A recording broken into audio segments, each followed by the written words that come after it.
How would it feel to try so hard and only mess it up at the dying minute? In today's video, we'll talk about fighters who were very close to reaching a big career goal, but something got in the way and took it all away from them. As surprising as this might sound, why don't you sit back and relax as we bring to you the fighters who fell just short of achieving great milestones. Before we dive into this video, make sure to subscribe to our channel to keep getting notified of all the upcoming videos like this on our channel. It is a beautiful thing to come close to greatness, but it is not a beautiful thing to never reach that height when you could have, despite having a great career anyways. Let's look at these fighters who were on the verge of doing great things but didn't make it. Taking spot number 8. Donald Cerrone. Donald Cerrone has stopped fighting in the UFC. In 2005, he joined the UFC and he retired in 2022. Donald was a huge fan favorite throughout his career. He was exciting anywhere, at any time, and an all-time talent. However, as great as his career was, he lost every major title fight he had in the WBC and the UFC. He currently holds the record for the most current knockdowns in the UFC with 20 and is tied with Charles Oliveira for the most post-fight bonuses. Both of these records are likely to be broken in the future, but this is not what we're looking at. Instead, he probably fell short in the UFC 276 match against Jim Miller, which was an important match for him and could have made or broken his legacy. This fight was going to set the pace for another record in the UFC for the most wins in the UFC. Both of them came in with 23 wins, but Jim left with 24 wins, while Cerrone didn't.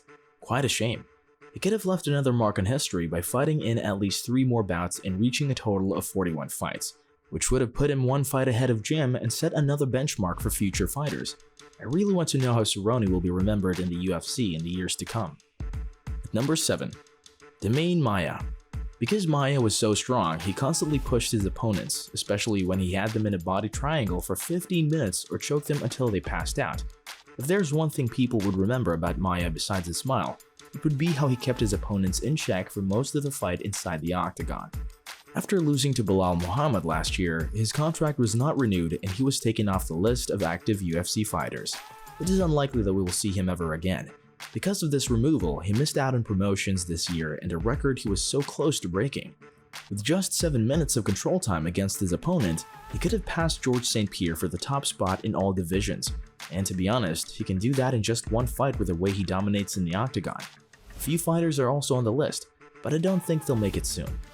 6th place. Stipe Miocic. The heavyweight division is really interesting, as there never was a fighter in the UFC who was able to defend his belt more than 3 times. Stipe Miocic was the only fighter who defended his belt in 3 consecutive fights, what in many eyes make him the GOAT of the heavyweight division, and he still is in this conversation. But after being knocked out against Daniel Cormier and Francis Ngannou, it kind of destroyed his legacy as most people don't see him as the heavyweight GOAT anymore. Although he was able to beat Cormier twice after his KO loss, he still was knocked out badly from Ngannou in the following fight. If he would ever come back and wins the belt again, he could expand his legacy and truly be regarded as the GOAT in the most interesting division in fighting. At number 5. Joseph Benavidez. The most interesting part of Joseph's career is his rivalry with Demetrious Johnson, which started after he and Demetrious fought for the first flyweight title in 2012, and Joseph lost a split decision. After winning 3 fights in a row, he got another shot at Demetrious, who knocked him out in the first round. He moved up in his division and beat people like Henry Cejudo and John Moraga. He seems to have done pretty well in his career, having won 13 times, which is the most wins in the division and the same number of wins as his rival Demetrious. In 2018, Demetrious left the UFC flyweight division to fight in 1. Benavidez had 2 more title fights against Figueiredo, but got finished both times. If Joseph hadn't retired in 2021 after losing another fight against Askarov, he could have had the record for the most wins in the flyweight division if he had won just 1 more fight. But he wasn't able to leave a mark in this regard and leave a legacy for himself. At number 4. Fedor Emelianenko. Fedor's career got off to a great start because he beat everyone he faced in his first few years. After his first fight in 2000, he went on to a 28-fight winning streak that lasted 9 years and 6 months. This is very impressive because, in the modern era of fighting, only Jose Aldo has come close to breaking this record. Jose fought from 2004 to 2015 before Conor McGregor finally beat him. Fedor had won against everyone, including the best fighters in the heavyweight division. 1 hit is all it takes to end a fighter's career. Still, he has been able to deal with this until Fabricio Werdum put him in a triangle armbar in the first minute of their fight in 2010. This broke his nearly perfect streak. Because of this mark on his record, he lost a lot and couldn't reach the goal of a 10-year win streak. It'll be great to see someone get close to this record again, and soon, we hope. Sitting at number 3 is Jon Jones.